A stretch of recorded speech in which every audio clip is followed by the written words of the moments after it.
Welcome back ناظرین پی M L N جے senior رہنما شیخ Rohail Oscar صاحب اس وقت موجود ہیں. گفتگو جو سلسلہ جاری ہے. شیخ صاحب یقینی طور پہ بریک سے پہلے بڑی اچھی اور اہم بات چیت کی کاروباری طبقے کے حوالے سے. آپ کی ٹیکنیکل لحاظ سے دیکھا جائے تو ٹھیک ہے, عادت ڈالنی چاہیے اور توانائی کا بحران ہے اور ہر حکومت نے یہ فیصلے لیے ہیں. پی ٹی آئی حکومت میں بھی اس طرح کے فیصلے آئے ہیں تو یقینی طور پہ سیاسی اختلاف کو چھوڑ کے قومی مفاد میں اس چیز کو ماننا چاہیے. لیکن آپ کیونکہ اصولی سیاست کرتے ہیں, میں نے کہا میرے اپنی ذاتی رائے ہے کیونکہ آپ کبھی مفادات کی سیاست کرتے ہوئے مجھے نہیں نظر آیا اتنے عرصے میں جب بھی صحافہ شروع کی ہے.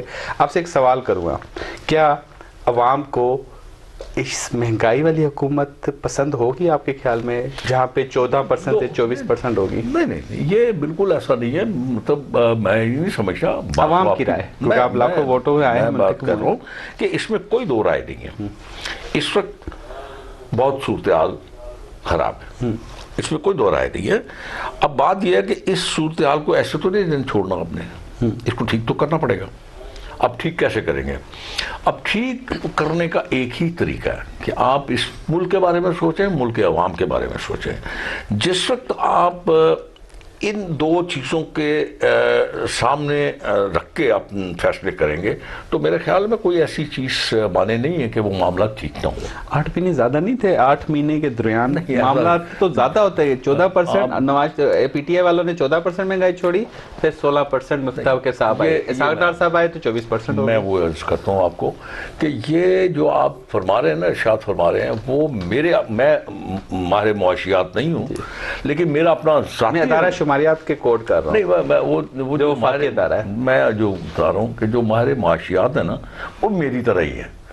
وہ جب حکومت ہوتی ہے بات نہیں کرتے, حکومت کے بعد جب کوئی کسی نئی حکومت آتی ہے تو باتیں کرنی شروع کر دیتے ہیں. لیکن میرا اپنا خیال ہے کہ یہ جو اسٹیٹس آپ بتا رہے ہیں یہ میرے خیال میں غلط تھے. یہ پی ٹی آئی کے دور میں, پی ٹی آئی کے دور میں داد و شمار غلط تھے. دیکھیں میں آپ کو بڑی سادہ سی مثال دے دیتا ہوں. اگر ان کی معاشیات درست ہوتی یا ان کا اس پہ قابو ہوتا تو اس تواتر کے ساتھ ان کے ماہر معاشیات چینج نہ ہوتے. چلے ادارہ شماریات وفاقی ادارہ, اس کے آپ اعداد و شمار کو ہم ریجیکٹ کر دیتے ہیں آپ کے کہنے پہ, لیکن کیا یہ اعداد و شمار ہم ریجیکٹ کر سکتے ہیں کہ آئل 300 والا 600 ہو گیا؟ کیا ہم یہ ریجیکٹ کر سکتے ہیں؟ کم ہوا ہے.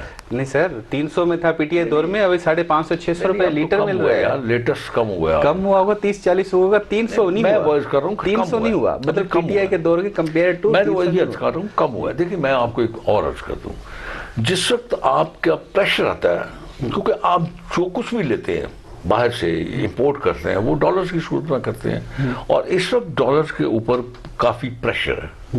آپ کا امپورٹ بل اگر ہوگا تو ڈالر استعمال کریں گے, تو جس وقت وہ پریشر ہوگا آبویسلی اس پہ آپ کی قیمت بڑھے گی, کیونکہ ڈالر جو ہے اس وقت مہنگا ہے. تو آبویسلی جب آپ کسی چیز کو امپورٹ کریں گے تو وہ مہنگی ملے گی اور مہنگی ہی مارکیٹ میں جائے گی. میں اسی لیے آپ سے اسٹریٹجی کی ناکامی ہے, جو اسٹریٹجی بنائی گئی ہے, جو اتنا انکریز ہوئی ہے چیز, اس میں ناکامی ہے آپ کے خیال میں؟ مجھے اس کا کچھ زیادہ علم نہیں ہے, سچی بات ہے کہ لیکن میں تو ایک جنرلی بات آپ سے عرض کر رہا ہوں کہ اس پہ حکومت کو یا حکومت کے جو لوگ ہیں, جو امپورٹنٹ لوگ ہیں, ان کو اس معاملے میں آبویسلی اویئرنیس تو ہوگی اور وہ اس پہ تشویش بھی ہوگی. ان کو کچھ نہ کچھ تو وہ اس کا حل سوچیں گے, کیونکہ اگر آپ ایسا نہیں کرتے اور آپ الیکشن میں چلے جاتے ہیں تو آبویسلی عوام اپنا غصہ پھر الیکشنز میں نکالیں گے. کمپیئر کریں مفتاح صاحب اور اسحاق ڈار, بیسٹ وزیر خزانہ کون ہے آپ کے خیال میں؟ کیونکہ پارٹی کے لیڈر وہ اور طرح کی ان کی اپنی سوچ تھی, ان کی اپنی. ڈیسیجن کس کے بہتر تھے؟ جی فیصلے کس کے بہتر تھے؟ عوامی فیصلے کون سے بہتر تھے؟ عوامی وہ تو تھوڑا عرصہ تھا مفتاح کا, مفتاح بھی ٹھیک تھا, لیکن مفتاح جو ہے نا, میں آپ کو گزارش کروں, اب جب سے آپ اسحاق ڈار کی اگر بات کرتے ہیں تو آپ نے دیکھا ہوگا کہ ماضی میں بھی اس کی جو تھیں اپنا پالیسیز بہت اچھی تھی. اس نے بہت اچھا کر دیا تھا اکانومی کو, ماضی میں بھی اکانومی کو اچھا کر دیا تھا. لیکن میرا خیال ہے اس وقت ان کے جس وقت انہوں نے آ کے چارج لیا ہے تو میرے خیال میں انتہائی ناگفتہ حالت تھی, جس کی وجہ سے وہ ابھی تھوڑا سا اس کو درست نہیں کر سکے. ایک دوسرا جو باہر سے انجیکٹ ہونا تھا سرمایہ، اس میں بھی میرے خیال میں شاید کوئی رکاوٹ ہے جس کی وجہ سے ابھی تک ڈالرز جو ہے وہ آپ کے قابو سے باہر ہے۔ آپ نے کہا کہ اسحاق ڈار صاحب نے جب معیشت سنبھالی یا وزیر خزانہ کا چارج لیا اس وقت حالات خراب تھے، مطلب کہ مفتاح صاحب نے 4 مہینے میں حالات خراب کر کے اسحاق ڈار صاحب کو کہہ رہے کہ اپنے پاس میں کہاں ہوگا مفتاح کے، جو چیز آپ کو ملی ہے وہ 4 مہینے میں تو ٹھیک نہیں ہو سکتی، جو چیز 4.5 سال میں خراب ہوئی ہے وہ 4 مہینے میں تو نہیں ٹھیک ہو سکتی نا، تو نہ اس بیچارے سے ٹھیک ہو سکتی نہ اسحاق ڈار سے۔ مطلب عمران خان یہ کہتا ہے کہ میں 30 سال کی کرپشن، 30 سال کی مہنگائی کو ہم 4 سال میں تو حل نہیں کر سکتے ہیں، وہ اس کا بیان یہ باتیں اب اچھی نہیں لگتی کیونکہ جس قسم کا ایکسپوز ہوا ہے وہ جیسے وہ ایکسپوز ہوا ہے کرپشن کے بارے میں، اس کے منہ سے یہ باتیں اچھی نہیں لگتی۔ نہیں، ہم عام آدمی کی حیثیت سے کمپیئر تو کریں نا، وہ کہتا تھا 30 سال کو کوئی نہیں کرے گا،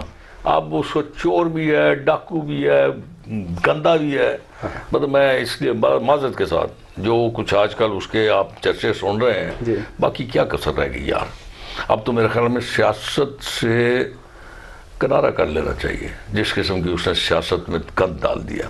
صحیح۔ اچھا شیخ صاحب، ایک چیز یہاں پہ آپ نے کیونکہ مہنگائی کا ذکر کیا، آپ نے اس بڑے ذمہ قرار دے دیا پچھلی حکومت کو، 4 سال کو آپ نے کہا اس کا ذمہ دار ہے وہی مہنگائی کا، ٹھیک۔ اب مجھے ایک چیز بتائیں کہ اس ساری چیزوں کو حل کرنے میں اور کتنا ٹائم لگے گا، اور کب آپ یہ چیز کہنا P M L N P D M کہنا ختم کرے گی کہ یہ اب پچھلی حکومت کی ذمہ داری؟ میں اس بارے میں بالکل نہیں کہتا، میں تو یہ کروں گا جی یہ ان کو کوشش کرنی چاہیے اور بالکل کرنی چاہیے، دن رات کوشش کرنی چاہیے کہ دیکھیں اس میں پیپلز پارٹی یا پی ڈی ایم یا مسلم لیگ نون کا معاملہ نہیں ہے، اس میں پاکستان کا سروائیول ہے، پاکستان کے سروائیول کے لیے کچھ کرنا ہے آپ نے، ملک ہے تو آپ ہے، اگر خدا نہ خواستہ ملک کے ساتھ کچھ ہوتا ہے تو پھر آپ کی تو، اور جو آپ کہہ رہے ہیں کہ بیرونی ملک سرمایہ کاری ختم ہوئی ہے، ڈالر آنا بند ہوئے ہیں، اس کے پیچھے بھی عمران خان ہو سکتا ہے کیونکہ اس نے اپنے ووٹرز کو روکا ہو۔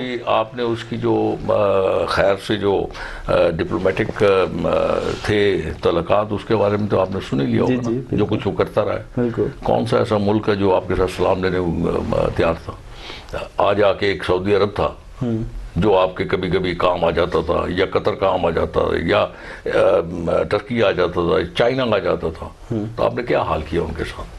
لیکن آپ لوگوں کا تو انٹرسٹ اچھا تھا نا، آپ لوگوں کے تعلقات تو اچھے تھے نا۔ دیکھیں نا آپ یہ جو کر رہے ہیں، جو زبان درازی آپ کرتے ہیں، جس قسم کی گفتگو آپ کرتے ہیں پاکستان کے، یہ سوچے سمجھے بغیر کہ آپ کی گفتگو کا نقصان جو ہے پاکستان کو، پاکستان کے عوام کو پہنچے گا، پھر اس وقت اتنی کنفیوژن کریٹ ہو جاتی ہے کہ کوئی ملک بھی تا وقت ہے کہ ایک بڑی سٹیبلٹی ہو، سیاست میں ایک سٹیبلٹی ہو، اس وقت تک آپ سے وہ اتنا کمفرٹ زون میں نہیں آتا، آپ اس کو سمجھنے کی کوشش کیجیے۔ مطلب آپ کے خیال میں جو تعلقات فارن افیئر کی سطح پہ پی ٹی آئی دور میں خراب ہوئے، بہت اچھا ہوا، وہ بھی کتنے عرصے میں بہتر ہو جائیں گے؟ پی ایم ایل این کتنے عرصے میں بہتر کر سکتے ہیں؟ کہ میں اگر فرض کیجئے آپ ایک ٹھیک کر رہے ہیں کام تو میں آپ کی ٹانگ کھینچنا شروع کر دوں، یا میں اپنے ایسے بیان دینے شروع کر دوں جس سے آپ کی پوزیشن خراب ہو، تو obviously آپ چپ کر جائیں گے، آپ پیچھے ہٹ جائیں گے، کیوں آپ سرمایہ آپ کریں گے؟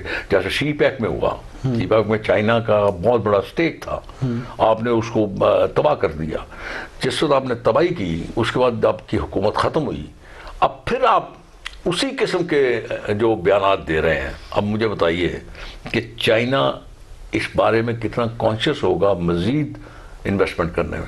مطلب آپ کے خیال میں minus Imran Khan P T I قبول ہے، وہ قابل قبول ہو سکتے ہیں، یا صرف پی ٹی آئی نہ ہو جو حالات مائنس عمران خان؟ نہیں، میں جو عرض کر رہا ہوں یہ تو ان کا اپنا ثواب دید ہے جی، یہ ان کا اپنا کام ہے، میرا کام نہیں ہے کہ میں اس کو یہ کہوں کہ اس کو آپ نکال دیں، وہ اپنی کرتوتوں سے خود نکل جائے گا۔ آپ بتا رہے ہیں کہ اس کا بڑا فالٹ ہے، اپنی کرتوتوں سے نکل جائے گا، اس کا بڑا فالٹ ہے، تو مائنس عمران خان، میں عرض کر رہا ہوں مجھے کہنے کی ضرورت نہیں ہے، وہ اپنی کرتوتوں سے نکلے گا۔ مطلب وہ مائنس ہو جائے تو جمہوری دھارے میں آ سکتی ہے پی ٹی آئی، جو آپ لوگوں کا کرائیٹیریا ہے؟ ایک زبان بند ہو جائے گی تو کم از کم یہ ہے کہ اس ملک کا بہتری ہو جائے گی، اچھا ملک بہتر چل جائے گا۔ صحیح۔ اچھا شیخ صاحب، یہاں پہ کیونکہ سیاست کی اگر بات ہو رہی ہے تو استعفوں کا معاملہ بھی ہائی لائٹ ہوا، پی ٹی آئی کی وفد کی ملاقات ہوئی راجہ صاحب سے، آپ پارلیمنٹیرین ہیں، سینئر پولیٹیشین ہیں، اتنے عرصے سے ممبر قومی اسمبلی میں منتخب ہوتے آ رہے ہیں، آپ کے خیال میں پارلیمنٹ میں آ جانا چاہیے؟ آپ ایڈوائز کریں گے، سجیسٹ کریں گے یا مشورہ دیں گے پی ٹی آئی کے دوستوں کو؟ دیکھیں اصل تو پارلیمنٹ ہی ایک ایسی جگہ جہاں پہ آپ اپنے معاملات کو ہائی لائٹ کر سکتے ہیں، آپ اپنی بات کر سکتے ہیں، اپنے مسائل بیان کر سکتے ہیں، لوگ آپ کو اس لیے ووٹ دیتے ہیں نا، اور ایک سب سے بڑی بات یہ ہوتی ہے کہ جب آپ پارلیمنٹ میں ہوں گے تو یہ کنفیوژن ختم ہو جائے گی کہ یہ بھی الیکشن کروا دیں، کل کو الیکشن کروا دیں، پرسوں الیکشن کروا دیں. کانسٹیٹیوشن پہ کچھ تو عمل کریں یار. پھر آپ میں اور ڈکٹیٹرز میں کیا فرق رہ جاتا ہے؟ وہ تو ایک ایسی ہوا نا کہ آپ کہتے ہیں جی اس کو اسمبلی کو توڑ دیں، میں اس اسمبلی کو نہیں مانتا. کیوں نہیں مانتے؟ جب تک تم اندر رہو گے تو ٹھیک ہے، جب تم حکومت سے ختم ہوگا تو میں اسمبلی کو نہیں مانتا. تو یہ عجیب سی منطق ہے جو میری سمجھ سے بات. شیخ صاحب بریک لیتے ہیں، بریک کے بعد ایک گفتگو اس سلسلے کو کنٹینیو کریں گے. ناظرین بریک تھا، اٹھو بریک کا آپ کو گال بول جس سلسلے کی جاری رکھنا سے